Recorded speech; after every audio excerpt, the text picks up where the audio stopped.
everybody, I'm Chris at Wolfe Manufacturing.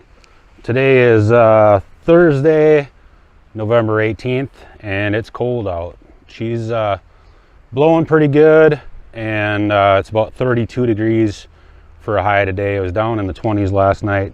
Supposed to be down to, I don't know, 18 degrees overnight tonight. One good thing about that cold weather is the ground's getting frozen. Get rid of all this mud and not have to fix the parking lot every 2-3 days. All right, so we got a machine I want to show you guys today. This is actually a machine that it's a fairly complex hydraulic system in it. So we want to split some wood with it and make sure that everything's set right. The customer is on his way up here from Iowa to pick that up today, and want to make sure everything's good to go before he gets here. And we'll show you what that is here coming up pretty quick. Hang tight.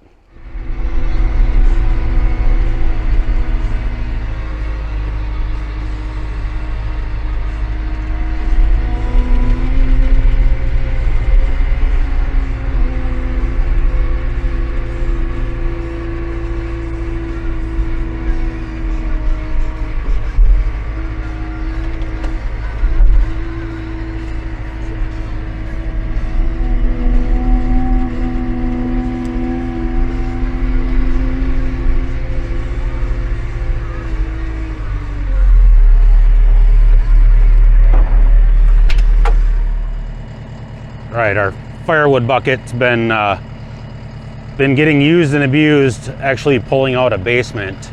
Right up here on the hill, there used to be a farmhouse, and there was bricks and rocks and, you know, you name it, used to build those basement walls back in, well, whenever that house was built, years and years and years ago. It must have burned down at some point because I found a bunch of sweaters and clothes that were all half burned, and of course glass and everything else, you name it, was buried underneath, basically where that conveyor is over there. There's still a bunch of rocks and bricks and everything underneath, but got it down low enough where I don't need to, I can just put some gravel over the top and it's fine. But let's see that, you know, even in this dirt pile here, there's a brick right on the top there. Fishing all that stuff out, and then you know, cleaning all the dirt, leaving the dirt and gravel behind with that bucket. She's been beat on pretty good. Definitely a good test subject. All right, I'm back on task here. Jump in a machine, go cut up some wood, and we'll try out this machine I want to show you guys. Oh, by the way, Kenny, if you're watching, Kenny from Saw Hall, I might need to invest in something for the JCB to haul my saws here. Would be nice to not have to, yeah, have them in the cab. Let me know, buddy. Thanks, Kenny.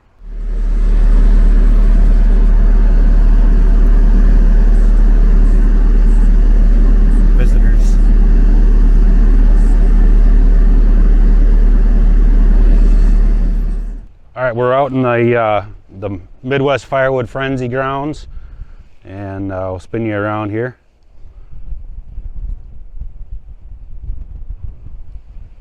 This is where the big show happens. There's a weekend before Father's Day 2022. We'll have another Midwest Firewood Frenzy right back here.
All right, so guys, you saw that I was a bad boy. I cut some wood without chaps and a helmet on. I apologize. I hope the PPE police are not too overboard with me. I cut 5 pieces of wood with a chainsaw without my safety gear. I apologize, really. But anyways, we're at the shop. Back out behind the shop, we got a few machines here ready to go to powder coat. Okay, once our truck gets back from powder coat with a bunch of other machines that are powder coated, we'll get them on the truck and send them back to powder coat. See how that works? Look at this bad boy. This is the machine we are going to try out today. This customer, Jeff from Iowa, is on his way to pick this bad boy up, and we got to make sure everything works properly. We did our test run in the shop, but we didn't have, can't put a load on it until you're actually splitting wood with it, and to try everything out, make sure everything works perfect, we're going to split some wood with it. So let's take a look, see what we got here. We've got the big dog.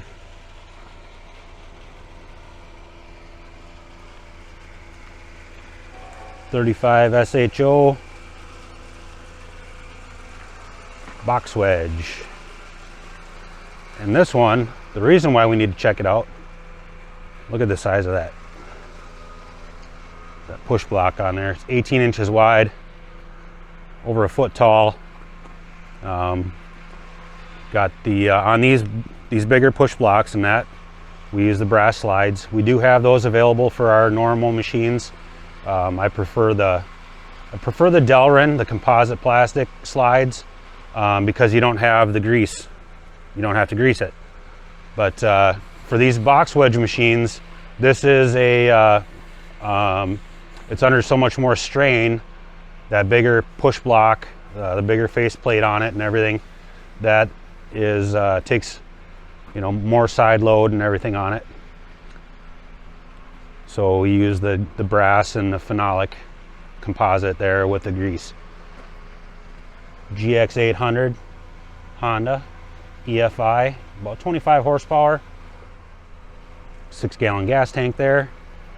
This one here, he had LED taillights installed. You can see we got marker lights right here, and then the stop turn tail lights underneath the bottom there. And you can see they're mounted underneath that back bumper, so you're not going to grab onto them with a log or whatnot. They're pretty well protected underneath there. Let's see, this one has 38 gallon per minute Permco double pump, and that's set up with an unloading valve, so it makes it like a 2-stage valve. This one, as it's retracting, it's coming back so fast that it's pushing that 5-inch cylinder back in about a second. And we use the 2 dump valves there to help get that oil back to the tank. All the oil coming out of the valve should be about 40 gallons a minute coming out of the valve, going through the cooler, up through the filter, back into the tank. And then basically the dump valves are going to go bypass the cooler so that you don't have issues with cracking and oil getting backed up because of too much pressure there. 28-gallon hydraulic tank, that's kind of our signature size tank there, all aluminum. It's almost 3/16 of an inch thick, all TIG welded inside and out. This one has our Galtech style hydro control D16 auto cycle valve. Now on the box wedges, you want to make sure that the piece is going to be going through that box wedge without kicking out that auto cycle. So you may need to hold on to that handle. What's going to happen if you don't is you end up bending the pullback arm, and this will happen on any machine. The only machine it doesn't happen on is a machine without auto cycle. Just so you guys keep that in mind. You can bend that bar You're taking a hydraulic ram and pulling back a piece of wood that's stuck in the box wedge, trying to pull it backwards. Well, eventually something's going to give, and it's usually this pull back arm. So enough babbling. I'm gonna fire it up, let it warm up a little bit, and split some oak here. Hang tight.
Thanks so much for watching, guys. If you haven't done so already, hit that subscribe button and give me a like, shoot me a comment, let me know what you think. More information on our website there, wolferidgemfg.com. This is the super high output 35 SHO model with the box wedge and the GX800 upgrade. So let me know what you guys think. Thanks so much for watching. Take care. Somebody made a mess in the back parking lot. Can I get a cleanup right over here? Somebody? Clean up in aisle 5. Anybody? I guess I'll do it.